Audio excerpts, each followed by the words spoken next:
anong masasabi niyo doon sa parang na-restrict si Senatora Laila si Rep. De Lima, nilay niya natapos yung speech?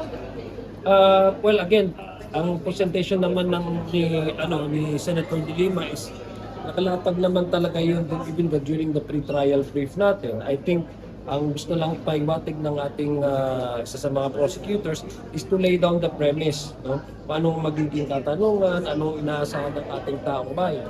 But again, nagko-comply naman tayo with the objective of the court kung paano ang flow ng ating presentation and prosecution. So moving forward, pwede nga ayusin nyo na yung mga opening statements? Yes. Again, compliance with the directive of the court, talagang gagawin natin yun in a such a manner na mas i-allow ng ating impeachment court kung meron mang magkakaroon ng preliminary remarks ng ating prosecutors.